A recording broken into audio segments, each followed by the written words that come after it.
नमस्कार प्रिय विद्यार्थियों। मैं Ashok Meena, assistant professor government college Rajgarh Alwar. आज हम अपूर्ण प्रतियोगिता या एकाधिकारात्मक प्रतियोगी बाजार के अंतर्गत एक फर्म के उत्पादन और कीमत का निर्धारण कैसे होता है, इसके बारे में अध्ययन करेंगे।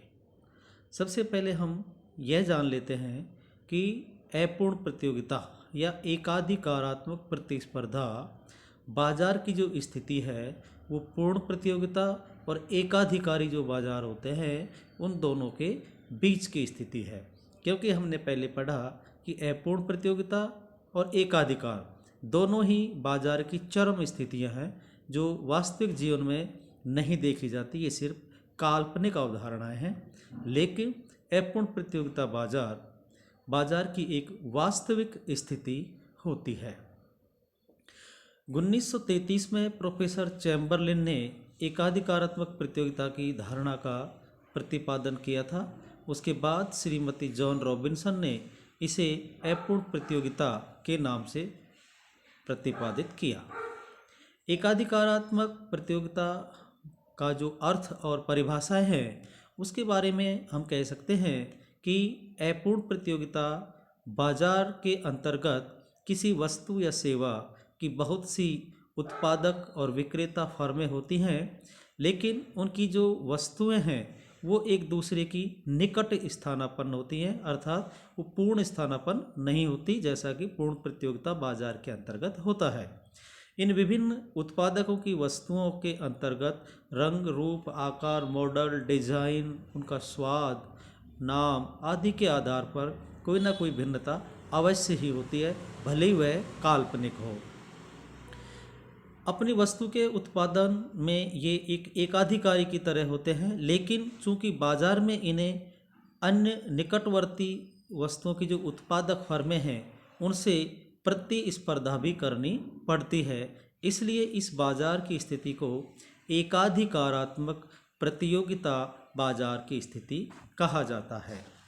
इसकी परिभाषा करते हुए प्रोफेसर रिचर्ड एवं लेफ्टविच ने लिखा है कि एकाधिकारात्मक प्रतिस्पर्धा में बाजार में एक विशेष किस्म की वस्तु के अनेक विक्रेता होते हैं तथा एक विक्रेता की वस्तु किसी न किसी रूप से दूसरे विक्रेता से भिन्न होती है। जब विक्रेताओं की संख्या इतनी अधिक होती है कि एक विक्रेता के कार्यों का दूसरा विक्रेता के कार्यों पर कोई स्पष्ट प्रभाव न पड़े तो यह उद्योग एकाधिकारात्मक प्रतिस्पर्धा का उद्योग बन जाता है, जिसे हम अपूर्ण प्रतियोगिता बाजार भी कहते हैं। इस प्रकार परिभाषाओं के आधार पर हम कह सकते हैं कि एकाधिकारात्मक प्रतिस्पर्धा का अभिप्राय बाजार की उस अवस्था से है जिसमें बहुत से विक्रेता होते हैं परंतु इनकी वस्तुओं में इतना संबंध पाया जाता है कि वो एक दूसरे की अपूर्ण प्रतिस्पर्धा बन जाती हैं। अन्य शब्दों में एकाधिकारात्मक प्रतिस्पर्धा बाजार की एक ऐसी मिश्रित स्थिति है जिसके अंतर्गत पूर्ण प्रतियोगिता और एकाधिकार दोनों के ही गुण पाए जाते हैं। अब हम एकाधिकारात्मक प्रतिस्पर्धा बाजार की विशेषताओं के बारे में अध्ययन करेंगे। इसकी विशेषताओं में प्रमुख है विक्रेताओं की अधिक संख्या, जैसा कि हमने अभी पढ़ा, लेकिन यह संख्या पूर्ण प्रतियोगिता बाजार से कम होती है।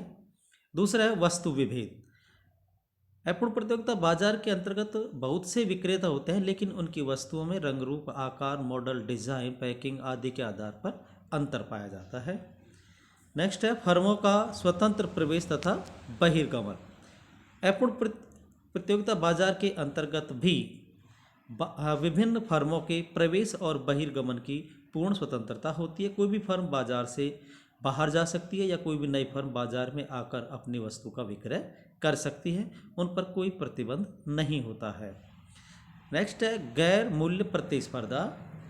इसका तात्पर्य यह है कि अपूर्ण प्रतियोगिता बाजार के अंतर्गत विभिन्न फर्में अपनी वस्तुओं की कीमतों में अधिक परिवर्तन नहीं कर पाती हैं, परंतु ये फर्में अपनी वस्तु का अधिक विक्रय करने के लिए गैर मूल्य प्रतिस्पर्धा करती है, अर्थात ये कीमतों में परिवर्तन न करके ग्राहक सेवाओं के द्वारा अपनी वस्तु की मात्रा की बिक्री को अधिक करने के प्रयास करती हैं। इसके अंतर्गत उनकी वस्तुएं अन्य वस्तुओं से श्रेष्ठ हैं, इस तरह की धारणा वो ग्राहकों के मन मस्तिष्क में बैठाने के प्रयास करती हैं। इसलिए इस बाज़ार में वस्तु विक्रय करने के लिए विज्ञापन आदि का भी सहारा लिया जाता है। विज्ञापन के द्वारा भी ये फर्में अपनी वस्तु को अन्य फर्मों की वस्तुओं से श्रेष्ठ साबित करती हैं। पांचवा है उपभोक्ताओं की भिन्न भिन्न प्राथमिकताएं। एकाधिकारात्मक प्रतिस्पर्धा के अंतर्गत प्रत्येक विक्रेता दूसरे से भिन्न प्रकार की तथा प्रतिस्थापन वस्तुओं को बेचते हैं, इसलिए इन वस्तुओं के उपभोक्ता भी इन वस्तुओं के मध्य अलग अलग प्राथमिकता रखते हैं। नेक्स्ट है ग्राहकों को आकर्षक सुविधाएं। एकाधिकारात्मक प्रतियोगिता बाजार में प्रत्येक फर्म अपने ग्राहकों को आकर्षित करने के लिए नई नई स्कीमें उपलब्ध कराती हैं तथा इस प्रकार अपने प्रतिद्वंदियों की अपेक्षा अपने लाभ अधिकतम करती हैं। इन आकर्षक सुविधाओं में घर तक माल की डिलीवरी करना, गारंटी देना, साख की सुविधा देना, इसके अलावा ऑफर के माध्यम से भी ये ग्राहकों को अपनी ओर आकर्षित करती हैं। नेक्स्ट है दीर्घकाल में सामान्य लाभ। अपूर्ण प्रतियोगिता बाजार में भी पूर्ण प्रतियोगिता बाजार की तरह दीर्घकाल के अंतर्गत एक फर्म को केवल सामान्य लाभ ही प्राप्त होता है। और अंतिम है फर्म का लोचदार मांग वक्र। जैसा कि हमने पूर्ण प्रतियोगिता बाजार में देखा कि एक फर्म का मांग वक्र या औसत आय का जो वक्र है वो अनंत लोचदार होता है।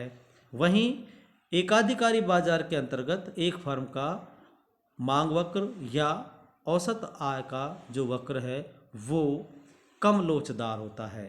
ठीक इसी तरीके से अपूर्ण प्रतियोगिता या एकाधिकारात्मक बाजार के अंतर्गत एक फर्म का जो मांग वक्र है वो अधिक लोचदार होता है, अर्थात वो पूर्ण लोचदार भी नहीं होता लेकिन बहुत कम लोचदार भी नहीं होता है, अर्थात उस पर मांग की लोच इकाई से अधिक होती है। इसको समझने के लिए हम निम्न तालिका का सहारा लेंगे, जिसमें पहले कॉलम में वस्तु की इकाइयाँ, दूसरे में कुल आय, तीसरे में सीमांत आगम और चौथे कॉलम में औसत आय को दर्शाया गया है। पहली इकाई से कुल आय 10, दूसरी से 19, 3 से 27, 4 से 34 और इस तरह से बढ़ती हुई है। 10वीं इकाई से कुल आय 55 रुपये है। सीमांत आय जो हम कुल आय का अंतर निकालते हैं, पहली इकाई पर 10, दूसरी पर 9, फिर 8, 7, 6, 5, 4, 3, 2, 1 अर्थात सीमांत आगम घटता जाता है। ठीक ऐसे ही औसत आगम भी लगातार घट रहा है। 10, 9.5, 9, 8.5, 8, 7.5, 7, 6.5, 6 और 5.5। हम कुल आगम में वस्तु की इकाइयों का भाग देकर औसत आगम प्राप्त करते हैं। इसी के आधार पर हम ये देखते हैं कि जब हम एक रेखा चित्र का निर्माण इस तालिका के आधार पर करते हैं तो यहाँ जो रेखा चित्र दिया हुआ है जिसमें एक एकाधिकारात्मक प्रतियोगी फर्म के सीमांत आगम और औसत आगम वक्रों को दर्शाया गया है। यहाँ चित्र में OX अक्ष पर उत्पादन की मात्रा तथा OY अक्ष पर सीमांत व औसत आगम प्रदर्शित किए गए हैं। AR तथा MR फर्म के क्रम से औसत एवं सीमांत आगम वक्र हैं।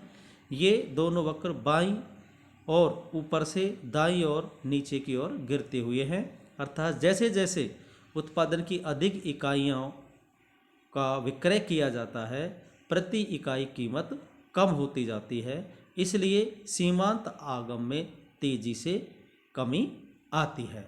अर्थात यहाँ कहने का तात्पर्य यह है कि अपनी वस्तु की अधिक मात्रा विक्रय करने के लिए वस्तु की कीमत में कमी की जाती है और इसी के आधार पर थोड़ी सी कमी करके विक्रय की मात्रा को बढ़ाया जा सकता है।